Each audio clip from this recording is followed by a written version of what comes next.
Well, hello everyone. Thank you for joining us again for another interview. My name is Hannah. Hello, my name is Jenna, and this morning we have another guest music therapist with us. Go ahead and introduce yourself. Oh, sure. So I'm Jess. I have my master's degree in music therapy. I did my undergrad at Marywood University. I'm originally from Long Island, but now I live and work in New Jersey. I work at Matheny Medical Center and Educational Center. So I work at Matheny Medical and Educational Center.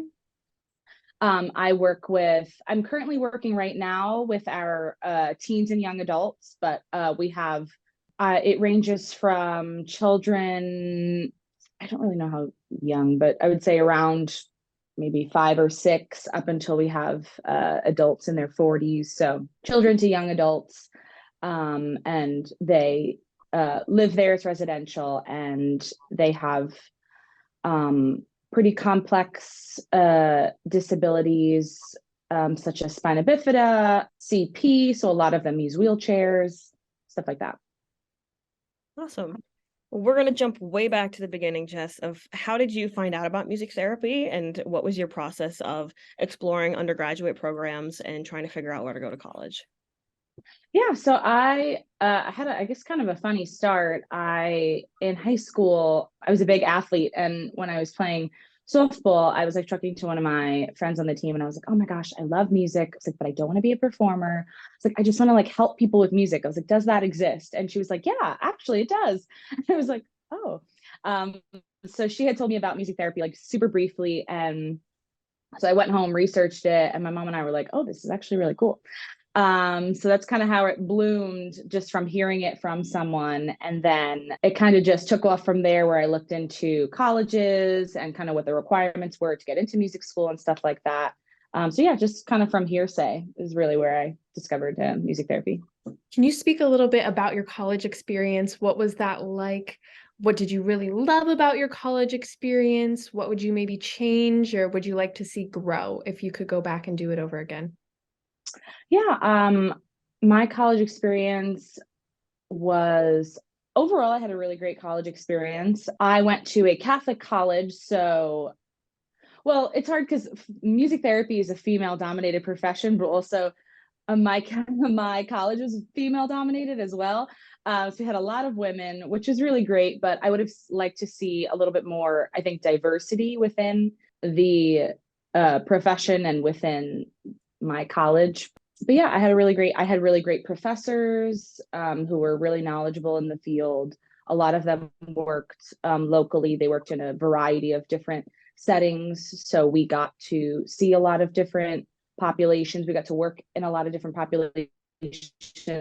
Our program, I'm finding, was a little unique because we would change um, our clinical site each semester. I'm learning some people actually did Yeah. one full year at their clinical site, which I could, see the benefit of both, of changing each semester, but versus stay for 1 year at a facility. And ours was pretty, we had to study our instrument for about 3.5 years. So I'm finding some of the other universities, it's either 2 years um, or perhaps more than that, which would be the 3.5 like I did. But yeah, so I think that was a benefit too, of studying my main instrument for a little bit longer, which was really nice. I think what I would just change is like diversity within the field. Catholic schools tend to be more on the expensive side, so that really limits a lot of diversity. And yeah, we had a lot of women at the university, which was nice, but it would have liked to see some more men. So yeah, that's kind of the only things I would really change about the experience. Did you find that when you went through your undergraduate program that they had sort of like a specialty or a specific theoretical orientation that they taught, or was it more widespread where you got like a pretty even education for all of the different options? I would say we did get a pretty even education, but we definitely leaned more humanistic.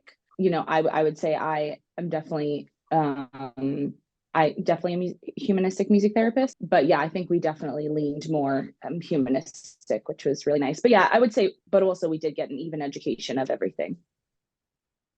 Nice.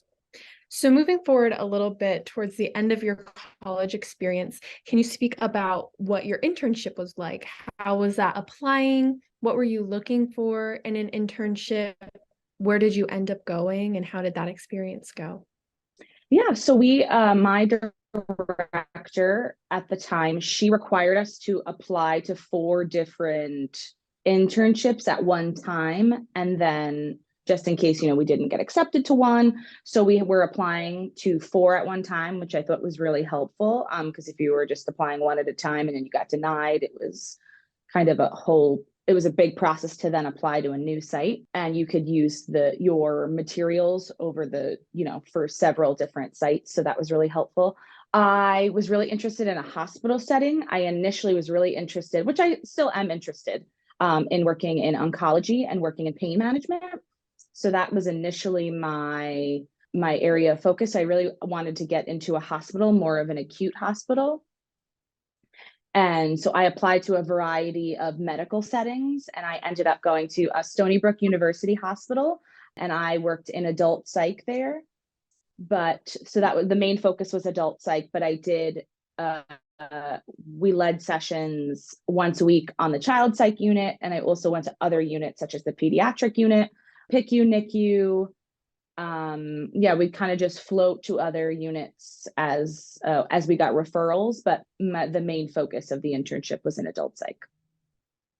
Where do you feel like that experience helped you grow during your internship, and what did you kind of learn along the way? Adult psych wasn't my initial interest, so it really put me out of my comfort zone, which was also just great for just my growth in general. I also had a little bit of difficulty with my supervisor at that time. I was working with my co-intern, who I had a really great relationship with. So just kind of dealing with other dynamics. Because it's acute care, you don't really know kind of who is coming in, when they're leaving. So I think working in acute care just really helped me try to find my authentic voice, find it quickly, and then how I can apply that with the clients, and how we could just build rapport and build a relationship in the short period of time that we would have together. Yeah, just say kind of building rapport quickly and really developing that relationship is something that I had to learn quickly on how to kind of be authentic. I'm curious with the relationship with your supervisor and also with your co-interns, how kind of sort of the non-music therapy-esque interdisciplinary relationship sort of affected your internship, or did it affect it at all? Or did it something where it was kind of 2 separate things, or how did it impact your learning experience per se? Yeah, I think due to just like the intimate nature of the internship, the professional and non-professional relationships sort of into each other. And then it was just kind of balancing, okay, when are they my supervisor? And then when are we just kind of friends talking about something, outside of music therapy? So that was really tough for not only me to balance, but I think my supervisor sort of struggled with that too. And I think that's why it was sort of it was challenging for me, because I never really knew which hat they were wearing. Were they wearing their supervisor hat? Were they wearing the friend hat? So that was really tough to balance. And I think that got in the way a lot of the time when they were supervising me. And so there was just a lot going on. And I don't know if I ever really got a good balance of it. We, only had the 6 months and kind of challenging, but I think we would just try to gauge what was appropriate to talk about at that time and what wasn't appropriate. And I can't say I always got it right, but I tried. What advice do you have for someone who's trying to build that rapport super quickly? What has really helped you over the years in building rapport with clients? Yeah, I think this is something I'm still learning, and with my current job was something I took a little bit longer to develop. But I think I would just say just being what feels authentic to you, and not being, a replica of your supervisor or trying to mimic what your coworker does. I really think just whatever feels right for you is probably right, while still maintaining professionalism. Try to just find your authentic voice. And if you're someone who leans heavily on humor. I think that really translates well with clients. I'm pretty silly and goofy in sessions, and I think that translates really well with the guys. Luckily, I work with a lot of jokesters, so we just end up having a lot of fun. But yeah, I think just whatever feels right for you is probably right, and I think the clients will really see that and appreciate that, and they pick up on everything. So I think just being your authentic self just really will always translate very well. So, moving towards the end of our internship and that final stage between, or sometimes overlapping into becoming a young professional, we take our CBMT exam. So, can you speak a little bit about what it was like preparing for that for you? Was that something that you were already preparing for during your internship? I know some people that's part of the curriculum, or did you feel very independent in that? And what was really helpful for you? Yeah, I wish I was preparing during my internship. I unfortunately was not preparing during my internship. And so it was really a lot of the preparation was just on me and materials that I found. I did lean on some of my friends from college. I leaned on my co-intern who ended up taking the exam before me. So it was kind of just me reaching out to people to find the best resources and kind of what worked for people, what didn't work. So yeah, so basically it was just a lot of solo work on my end. Yeah, there's not a whole lot of materials out there to study with. Some of the resources are pretty old and they haven't been updated in a while. So and I've taken the exam almost 5 years ago and it was outdated then. So it's, as far as I know, it's still the same material. So that's kind of upsetting. And I know the exam is ever changing. So yeah, so I would say it was pretty difficult to find resources and to really get a good gauge of what the exam was going to be like. And luckily I have a lot of great friends who were in the field, who still are in the field, who I leaned on a lot to help study. We created study groups, leaned on my co-intern to help with studying and stuff. Yeah, if I didn't really have a great support system, it would have been more challenging than it already was. Kind of going forward in terms of continuing education in the same vein, what do you find most helpful for you in terms of continuing ed, whether it's conferences or courses or different certifications, things like that? And how is it best for you to learn, and what have your interests been thus far? Yeah, so I went to grad school, and that for my first sort of round of continuing education, that will cover a lot of it. So I'm pretty grateful for that. So I kind of don't really have to worry so much right now for my next 5 years. Not that I have to worry really, but I'm not really, I haven't looked into a lot of things right now because grad school is covering a lot of it. But I'm really interested in getting my NICU certification. I think that would probably count toward continuing education. For my next round, at my current job, I want to take some practicum students. So I'm really interested in doing that. I would love to take more sign language, or learn rather more sign language, take some sort of sign language course as a continuing ed. A lot of my clients use simple signs to communicate. So I'd love to have just a better knowledge of that. Yeah, just maybe something on supervision. I would love to take a continuing ed on supervision. Yeah, just some things like that. But right now I'm not super super focused on taking anything else because grad school is covering a lot of it. Moving forward, I'd like to do maybe some of those things. I'm curious also, when choosing a graduate program for you, what are some of the things you considered based on your undergraduate experience, and also where location wise, all that fun stuff, how you kind of came about making the decision to go to grad school and also where to go? Yeah, I knew early on I wanted to go to grad school for music therapy. I am originally from Long Island. I'm from New York. So I was initially interested in getting my LCAT, and I knew for the LCAT I'd have to get my master's degree. And I know I initially thought maybe I'd want to work in New York City, and I know a lot of those facilities in the city are looking for the highest level of education. So I didn't want to limit myself by only having a bachelor's degree. So I had quickly learned, okay, I'm going to go to grad school and get my master's. I certainly wanted a program that aligned with my philosophy. I thought that was pretty important. And we actually, during grad school, we talk a lot about philosophy, and hearing other people's perspective was really nice. But yeah, something that aligned with my philosophy. Really, it came down to location and price. So I ended up going to SUNY Fredonia. So the state schools are definitely at a better price point than some of the private or Catholic schools. And location was important to me. I did end up going actually pretty far. SUNY Fredonia is pretty far from Long Island. It's about an 8-hour, maybe 9-hour drive. But I actually had one of my friends, she was really interested in going to grad school. So we ended up going to grad school together. So I figured if I had a friend with me, then the distance wouldn't seem so jarring. So it was really nice to have her with me and we could lean on each other for school. But yeah, it really came down, I would say it really came down to price, just to make sure it's something affordable, because my undergrad was a little more expensive because I did go to a private Catholic school. So yeah, I would say a price above all, but I was looking at location, but I mean, ultimately, it was very far. So I can't even really say that was hindering my decision. But yeah, I would probably say price overall.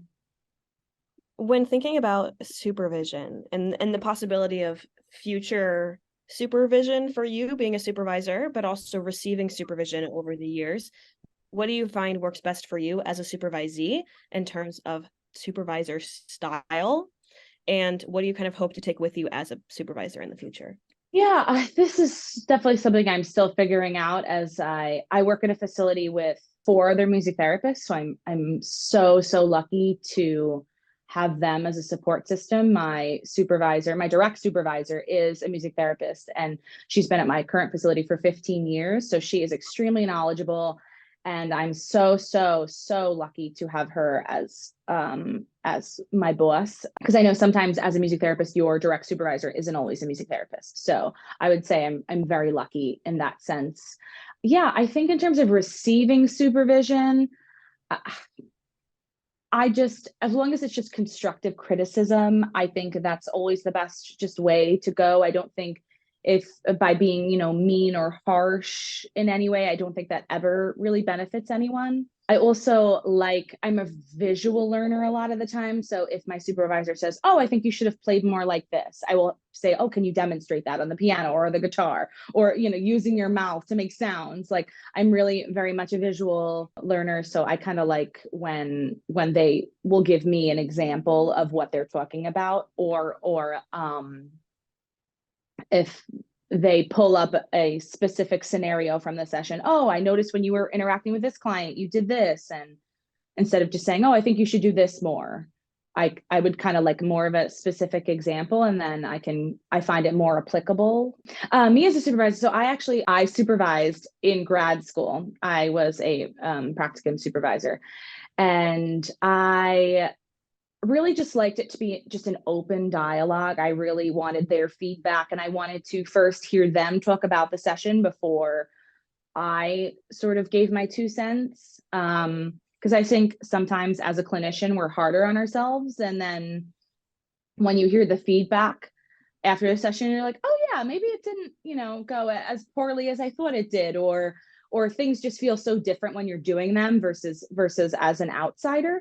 So I really wanted it to be an open dialogue. I wanted them to really share their experiences before I even, shared how it was perceived. And yeah, I would like to try to give them specific examples of what was going on in the sessions, or I'd pull out the guitar and say, you were playing like this, but maybe if you tried to bring more energy this way, and stuff like that. So I really just tried to be as hands-on as I could. And I actually had a supervisor in undergrad who she would kind of, I'm trying to remember if I think it was in a group. She would actually kind of step in and be like, oh, actually, you guys can do it like this. So she would kind of step in during the session while it was happening. And maybe someone wouldn't like that, but I ended up really liking that. And so one time in one of my in one of my student sessions, I kind of stepped in and was like, oh, maybe you can kind of do it like this. And they, seemed to appreciate that. So kind of seeing, like, kind of adapting in the moment while it's happening, I think they ended up liking. But I know perhaps that wouldn't work for everyone. They would kind of want to do it as they planned it, and maybe discuss it after. But yeah, I think just keeping everything as open as possible and kind of just addressing everything as it comes is kind of the most beneficial. What has job searching been like for you? When did you decide to look for your first music therapy job? Was it immediately after internship, or did you wait a little bit? And what are some things that you really prize when you're looking for a job, of these are things that I really need? And what are some things that maybe you're a little bit more flexible on? Yeah, so I immediately went to grad school after undergrad. There was maybe a 4 to 6 month period of time where I had just nothing going on, or kind of the waiting period, rather, not nothing going on, but there was this sort of waiting period between after internship. There was about a 4 to 6 month period where I was waiting to go to grad school. So I didn't have a whole lot of time after undergrad to really do anything else. And then while I was in grad school, there weren't a lot of music therapy opportunities in that area to practice while I was going to school. So I supervised during grad school, and I was doing adapted lessons, but in terms of like direct music therapy, I wasn't doing a whole lot of that. And then while I was in grad school, toward the end is when I started to look for jobs. And then the pandemic hit, and that just, like everyone else, kind of rocked my world, rocked the world. So that made things a whole lot more difficult. Made the amount of jobs just decrease significantly. So that was extremely challenging to try to look for jobs during the pandemic. I had I initially was so set on working in an acute hospital. I had my heart set on that. I was a little bit stubborn, didn't really want to look at any other types of jobs, and that really just limited the limited my job search. And I, should have been a bit more open-minded, but I was a bit stubborn at that time, and just immediately wanted my dream job. And if someone gets their dream job as their first job, kudos to them, but that was not the journey for me. So yeah, looking for a job was extremely difficult. I was initially so strict with wanting an acute hospital. That wasn't in the cards for me, and I learned that very quickly. So as my job search continued, I was a bit more open-minded. I didn't really have a lot of parameters for what I was looking for in a job. I was just looking for a job just to get my feet wet. I really just wanted the experience. So I ended up working in a senior living facility, and I was practicing music therapy a little bit, and also just doing overall just recreation activities with the guys. And then while I worked there, I was still looking for a more of a music therapy job. This one was more just recreation in general. And then I used to run music therapy groups, but I was really looking for more of the music therapist title, and doing more clinical work. And so then I ended up stumbling upon my current job. But yeah, job search was really difficult. And I was initially specifically looking for an acute medical facility, but toward the end of my search, I just really wanted a job. And so I didn't have a whole lot of strict requirements of what I was looking for. What kind of stands out to you as you kind of reflect on your career so far? What are some of the more salient moments that you're like, yes, this is it, this is what I want to do? Or maybe some moments that kind of made you think a little more critically about the work that you were doing? I currently work at a job where or on my specific unit, a lot of my guys are nonverbal. We do a lot of switch access with them. So we use a lot of voice output switches where I can record my voice on a switch and they can make choices that way. So I don't get a whole lot of what I like sort of traditional feedback from my clients. You know, if I get a smile, if I get a wink, if I get a vocalization, that is huge for me. We have a lot of wrist attached instruments. If I get a tiny little shake of a bell, that stuff is huge. And so I'm just learning that, you know, I kind of the notion that everything is musical. Any sound, any vocalization, any shake of an instrument in my group is music, and it's kind of just my job to interpret the sounds and kind of make the whole group cohesive. But yeah, I'm just really learning that just really important to, I don't even know how to say what I'm trying to say, but I think there are just so many different ways to make music, and I'm just learning that just from my clients that they just just everything is musical, and we have so much fun in our sessions, and we just joke around so much, and yeah, and I'm just really strengthening my observation skills throughout working with my clients. And I think I'm losing the original question. I'm rambling on and on. But yeah, I think I just really have to, you just have to I think I had this original idea of what music therapy is, and I think just through my current job, I'm just reshaping what I think music therapy is, and what music is, and what is musical, and yeah, I think I'm just reshaping the way that I think about so many different things just through working with my clients. Yeah, like those really salient moments of kind of what you were touching on. And then as well, if there's anything that maybe really surprised you or that you've really learned from along the way that maybe you weren't expecting, or yeah, what is Yes. Sorry, I'm I'm losing sight of the question. Yeah, so I think if I can get my clients engaged and just smiling and just really enjoying themselves in the session, that's just always really important to me. And if I can just brighten their day in any way, if I can just make it more meaningful, then that's just the most important thing to me. And yeah, they just continue to surprise me in their just ability to make music, and a lot of the time they pretend like they can't do a lot of things, but they can do so many things. And the way that they interact in music is different than the way they interact in physical therapy, different than the way they interact in occupational therapy. I just love sharing what my guys can do, and then just kind of surprising the other therapist. Oh, I don't see that in speech therapy. And so I think music is just such a great medium for the guys to really just express themselves in so many different ways. And yeah, they're just always surprising me in what they can do and what they convince me that they can't do, but I know that they can do way more than they let on. So yeah, I think that answered the question. Can you speak a little bit on self-care, what you like to do to practice self-care so that you have your professional life and you also have your personal life? How do you keep those separate and still enjoy music for yourself, and burnout as well? How do you avoid burnout? How do you suggest that for others?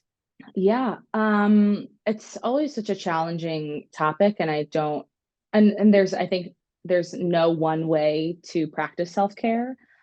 But I think I'm luckily still in the early stage of my career where I still do love music. I hope I never dislike music. And I'm actually really lucky to work with a population that kind of their preference in music aligns with my preference. So I think it's actually really helpful for me to play music that I really like, because it gets me really excited for sessions, and I don't feel like, oh, okay, I've got to play this song because, you know, it's what so and so requests. Like a lot of the time our preferences align, so that's just really helpful for me. But yeah, I just kind of I really lean on exercise. I really love exercise. I love listening to podcasts. I've kind of shifted from listening to more music to listen to more podcasts, so that I'm not just having this music overload all the time. So yeah, I really lean on podcasts. I love podcasts on a variety of topics. I really like exercise, whether that's just a simple walk or an exercise class. I really love doing that. really love to read. I don't do it enough, but I do really like reading. I feel like that kind of takes, I think just anything for me, self-care is just anything that allows me to be really present in what I'm doing and not thinking about work, is usually is just the way that I practice self-care and what is just helpful for me. So yeah, that would be exercising, something like reading, something like podcasts, really just take my mind off of work and I can kind of really focus on whatever the topic of the podcast is or the book or whatever we're doing in the exercise class. As we kind of look forward instead of back now, where do you feel like our profession is moving? How would you like to see it grow and change? And what do you think is really going to be sort of on the forefront of the profession as we move forward? Yeah, I think no one wants to hear this, but I think the pandemic has really halted our profession. And I don't know if everyone feels that way, but I kind of feel that way. Like we're kind of on a pause right now. And I think we're really looking at the field in a new way and kind of how we're sort of seeing the discrepancies right now. And now we're kind of thinking, okay, we have, these issues. How can we fix them? So I think right now is kind of our like rebuilding era, if you will, of the profession. And I would love to see the field grow into just more diversity. I think that's our biggest thing right now.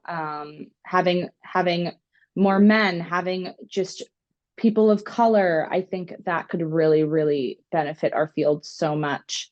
And yeah, so I think right now we're just kind of in our rebuilding and restructuring period of the field. And I think we're kind of on a pause. And I think people have left the field because of the pandemic and they couldn't find work or they just really unfortunately got burnt out at their job.